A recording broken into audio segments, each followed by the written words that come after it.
Hello, I'm Martin Park. You can call me Coach. Welcome to the channel. Today I'm going to talk about why acceptance matters in relation to positive thinking.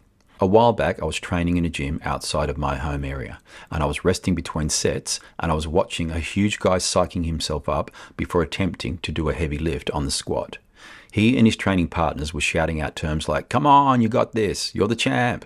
This is nothing for you. You're strong, man, strong. Come on, let's do it. Let's put this away." After some heavy breathing and staring at the bar, he finally stormed toward the squat rack and got under the bar, and with more encouragement and shouting from his training partners, he attempted the lift, and he failed. His friends assisted him back up and onto the rack, then he walked away disappointed, leaving his friends in silence. As he walked toward me, he could see that I had watched and he tried to look away, but as he got closer, we both realized that we knew each other, and he moved forward to shake my hand and say hello. I had met him briefly at a bodybuilding contest. I was there with one of his brothers who lived in my area, who was competing for the first time and in which he placed first in his division. We small talked for a couple of minutes, then I said out of the blue, "Are you going to have another attempt?" To which he shook his head and said, "Nah mate, too heavy for me today." To which I replied, "Don't be silly, you were close, let me give you a hand."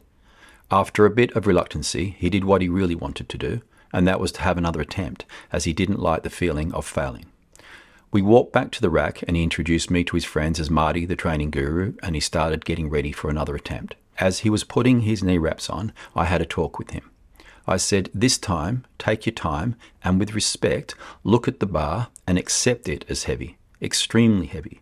Then look at yourself in the mirror and with equal respect, accept that you are well trained and strong. Then, when you are ready, get under the bar, and this time when it crushes you with its weight, you will be already expecting that, so there'll be nothing to see there. Then all you have to focus on is in knowing and believing that your superior training and strength will allow you to be successful with this lift." He got under the bar and drove it up. I believe he could have done a double, 2 reps. The problem here wasn't from a lack of motivation or positive mindset.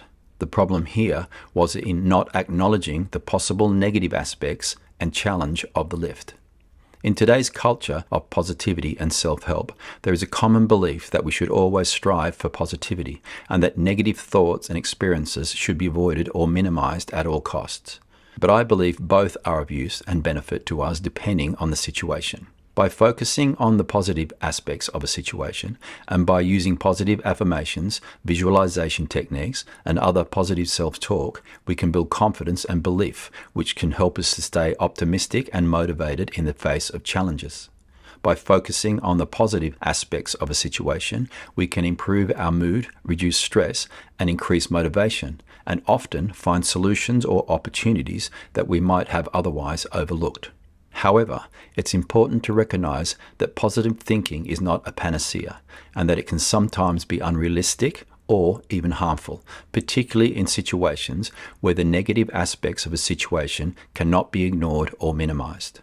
In situations where negative emotions are particularly overwhelming, such as after the loss of a loved one, a period of grieving and processing of the negative emotions may be necessary before moving toward a more positive mindset. It may be necessary to allow yourself to grieve and experience difficult emotions rather than trying to suppress or minimize them. And this can be difficult, as it also involves confronting and accepting the painful aspects of life. But it can also be empowering, as it allows us to develop resilience, emotional intelligence, and a more grounded approach to life.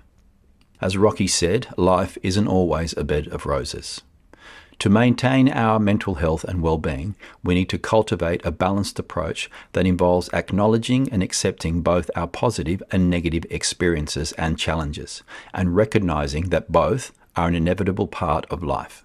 If I may, can I ask of you to comment on my clips in the comments section and let me know if you find them helpful, or if you have any other specific topics that you would like me to consider, then please let me know.